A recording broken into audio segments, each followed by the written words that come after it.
4월 8일 금요일 뉴스동아의 온라인 큐티를 시작하겠습니다. 오늘 큐티 본문은 마가복음 14장 1절부터 11절 가지고요. 제가 오늘 읽을 말씀은 3절부터 6절까지의 말씀입니다. 예수께서 베다니 나병 환자 시몬의 집에서 식사하실 때에 한 여자가 매우 값진 향유 곧 순전한 나드 한 옥합을 가지고 와서 그 옥합을 깨뜨려 예수의 머리에 부으니 어떤 사람들이 화를 내어 서로 말하되 어찌하여 이 향유를 허비하는가? 이 향유를 300데나리온 이상을 팔아 가난한 자들에게 줄 수 있었겠도다 하며 그 여자를 책망하는지라. 예수께서 이르시되 가만두라. 너희가 어찌하여 그를 괴롭게 하느냐? 그가 내게 좋은 일을 하였느니라. 아멘. 오늘 여러분들과 함께 하나님께서 감동 주실 때 라는 제목으로 큐티를 나누도록 하겠습니다. 샬롬. 오늘도 말씀으로 시작하신 여러분 주님의 이름을 축복하며 또한 여러분들을 응원합니다. 5일 동안 큐티 잘 하셨고요. 여러분 승리하셨습니다. 오늘 말씀은 1절 2절 이렇게 시작됩니다. 이틀이 지나면 유월절과 무교절이라 대제사장들과 서기관들이 예수를 흉계로 잡아 죽일 방도를 구하며 이르되 민난이 날까 하노니 명절에는 하지 말자 하더라. 마가복음은 점점 예수님의 그날이 가까워졌음을 말하고 있습니다. 예수님의 그날은 어떤 날입니까? 예수님의 십자가 사건을 이야기하는 것이죠. 그런 상황에서 오늘 말씀은요, 우리가 너무나 잘 알고 많이 이야기로도 나눴던 마리아가 등장합니다.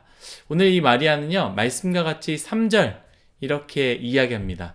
예수님께서 베다니 나병 환자 시몬의 집에서 식사하실 때에 한 여자가 매우 값진 향유 곧 순전한 나드 한 옥합을 가지고 와서 그 옥합을 깨뜨려 예수님 머리에 부으셨다, 이렇게 이야기를 합니다. 이 말씀 안에서도 굉장히 나눌 게 많이 있습니다. 예수님의 십자가 사역이 가까워졌음에도 불구하고 예수님은 오늘도 늘 하시던 대로 사역을 하셨다라는 것이죠. 우리가 국회의원 선거가 가까우면 가까울수록 잘 알지 않습니까? 갑자기 지하철에서 국회의원들이 인사하면서 열심히 하겠다고 90도로 이렇게 폴도로 인사하는 거 우리가 잘 알지 않습니까? 혹은 문제가 생겼을 때 TV나 기자회견에 나와서 큰절 올리면서 잘하겠습니다라고 이야기하는 것들 우리가 보지 않습니까? 우리는 그것들 보면서 감동을 받거나 저 사람이 정말 깨우쳤구나 이렇게 생각하지 않습니다. 또 위기를 모면하기 위해서 저렇게 한 번의 쇼를 진행하구나 아마 이렇게 생각하겠죠. 이처럼 예수님도 초반에 가난한 사람, 아픈 사람과 함께하는 사역이 잠깐의 인기를 위해서 했으면 우리가 그렇게 생각할 수도 있겠지만 예수님은 그날이 가까웠음에도 불구하고 예수님의 십자가 사건이 점점 가까워졌음에도 불구하고 예수님은 여전히 처음처럼 오늘 말씀 누구의 집에서 식사했다 했습니까? 나병 환자 시몬의 집에서 식사를 했다라는 것이죠. 환자, 이 중에서 나병 환자, 모든 환자들 중에서도 가장 무서운 환자라고 불려지기도 하고요. 나병에 걸리면 가족도 예외 없이 하나님께 버림받은 자라 불림을 받으며 집안에서 동네에서 격리되게 됩니다. 그런데 예수님은요, 예수님의 사역을 위해서 오늘 말씀에도 그의 집에 가서 함께 식사를 했다라고 말씀하고 계십니다. 여러분, 예수님은 예수님의 중요한 사역이었다라는 것이죠. 가장 힘들고 어려운 사람들과 식사를 나누는 일. 가장 더럽고 사람들마저도 함께 하지 않는 그 사람에게 찾아가 손을 내미는 일. 여러분, 우리도 예수님을 따르는 사람이라면 우리의 사역 가운데 그 사역에 반드시 있어야 한다는 것을 기억하며 늘 우리도 손을 내밀 수 있는 그런 사람이 되기를 간절히 바랍니다. 이 식사를 하는 중에 갑자기 마리아가 등장합니다. 그런데 마리아가 갑자기 어떤 행동을 합니까? 돌발 행동을 하죠. 매우 값진이라고 표현하는데요. 그 값진 향유 옥합을 깨뜨려서 예수님의 머리를 붓습니다. 그런데 이 상황에서 4절 말씀입니다. 제가 읽겠습니다. 어떤 사람들이 화를 내어 서로 말하되 어찌하여 이 향유를 허비하는가 라고 이야기하고 있습니다. 어떤 사람들이 화를 내었다라고 말합니다. 어떤 사람들이 화를 내어 서로 말했다라는 이 표현만 봐도요, 한 사람이 아니라 여러 사람들이 서로 이것에 대해서 분노하고 화를 냈다라고 우리는 생각할 수 있습니다. 그러면서 화를 낸 이유가 무엇입니까? 이 향유를 허비했다라고 말하지요. 우리는 이 어떤 사람들이 누구인지 너무나 잘 알고 있습니다. 공감복음, 다른 복음서에 나와 있는 이 말씀을 비교해서 봤을 때 가룟 유다가 이런 얘기를 하고요, 그 옆에 있는 사람들은 바로 다른 제자들이라는 것을 우리는 이미 알고 있습니다. 유다, 아니 그곳에 있었던 제자들의 입장에서는 예수님께 드린 향유 옥합은 그저 낭비였습니다. 여러분, 그런데 한번 생각해 보십시오. 우리가 하나님께 드리는 행위 중에 낭비가 아닌 것이 어디 있습니까? 여러분, 하나님께 드리는 것 중에 경제적인 것은 없습니다. 가성비 좋은 것은 없습니다. 다 낭비이고요, 쓸모없고요, 가치가 없습니다. 유다가 이 부분을 분명하게 말하지요. 이것을 팔아서 차라리 가난한 자를 도왔으면 많이 도왔을 것이다. 맞습니다. 유다가 말하는 것은 맞습니다. 유다가 거짓말을 했듯 그 속마음은 그것이 아니듯 그것과 상관없이 유다가 말한 부분은 확실히 맞습니다. 그러나 중요한 것은 예수님의 반응입니다. 6절 말씀입니다. 예수께서 이르시되 가만두라. 너희가 어찌하여 그를 괴롭게 하느냐. 그가 내게 좋은 일을 하였느니라. 그가 내게 좋은 일을 하였느니라. 여러분, 좋지 않은 일이 아닙니다. 낭비의 일도 아닙니다. 무가치한 일도 아닙니다. 예수님께서 소중한 것을 드렸다라는 그것이 좋은 일이었다라고 말씀하셨습니다. 여러분, 주님께 필요한 것은요, 합리적인 것이나 경제적인 것이 아닙니다.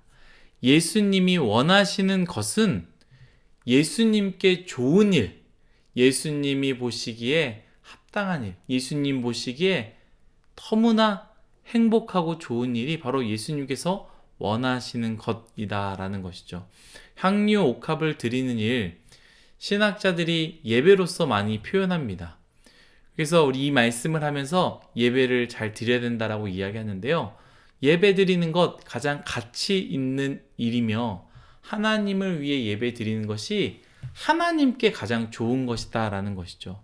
여러분, 우리가 생각할 때 하나님께 영광 올려드리겠습니다, 하나님께 좋은 것 드려야겠습니다 라고 우리가 생각할 때 좋은 것들을 준비하지만, 여러분, 우리가 생각할 때의 좋은 것과 하나님을 위해서 하나님께 좋은 것은 다르다라는 것이죠. 하나님께서 원하시는 것을 우리는 준비해서 드려야 됩니다. 그것이 바로 예배다라는 것입니다. 그것이 가장 가치 있는 일이고 가치 있는 일보다 더 가치 있는 일이기 때문에, 가장 좋은 일이기 때문에 우리는 하나님께 예배를 드려야 된다라는 것이죠. 이 부분까지는 우리가 많이 나눴던 내용이고요. 저는 뉴스와이와 이 부분을 좀 나누고 싶습니다.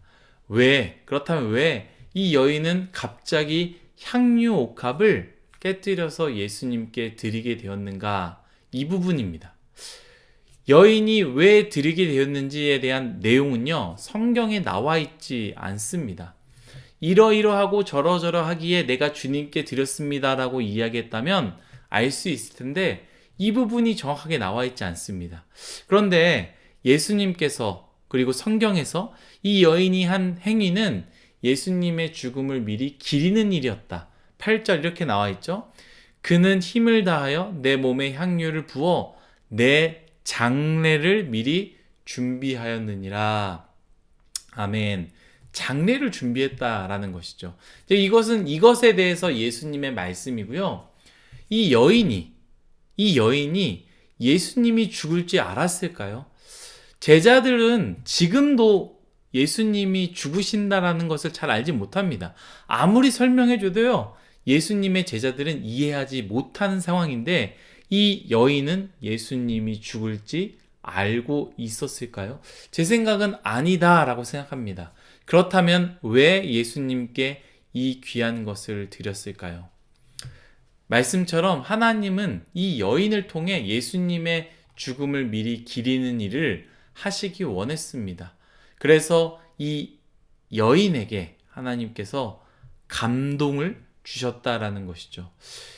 여러분, 우리도 종종 하나님의 감동이 있지 않습니까? 예배 드리는 중에, 말씀을 듣는 중에, 봉사하는 중에, 길을 걷는 중에, 누구를 만나는 중에 전혀 생각하지도 않았던 것들이 갑자기 떠오르면서 이렇게 해야겠다, 저렇게 해야겠다. 그것이 경제적이지도 않고 합리적이지 않지만 이렇게 도와야겠다, 이렇게 돈을 써야겠다, 저렇게 해야겠다, 이런 감동을 받아본 적 있지 않습니까? 물론 여러분, 이것은 충동과는 다릅니다. 충동적 구매와 그런 행동은 전혀 다른 것입니다. 누가 봐도 하나님께서 기뻐하시는 일이지요.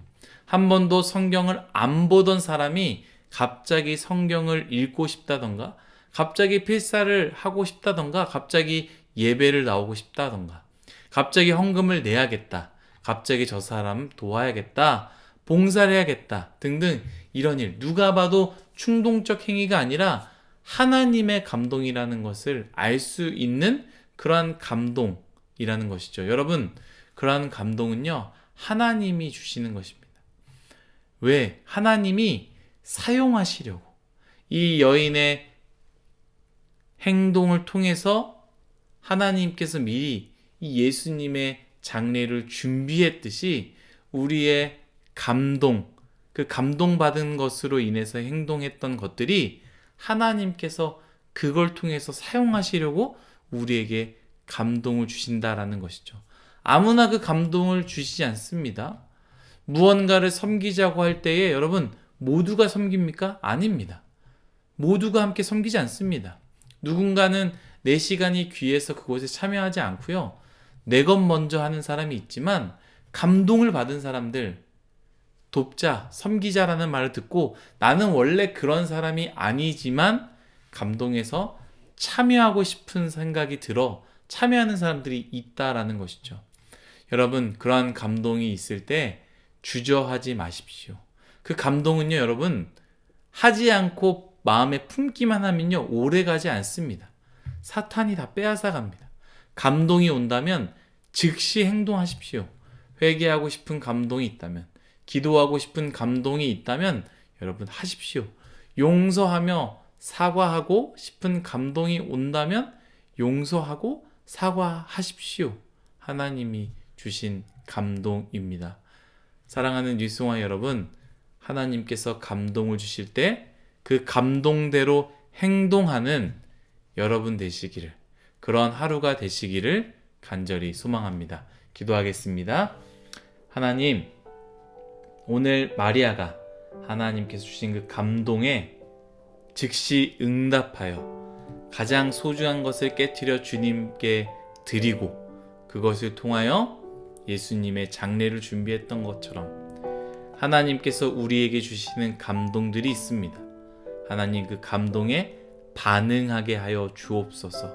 그것이 하나님께서 일하시는 일 중에 하나인 것을 우리가 말씀 통해 배웠사오니 하나님, 감동 가운데 우리가 행하게 하여 주옵소서. 감사하며 고마우신 예수님의 이름으로 기도드렸습니다. 아멘.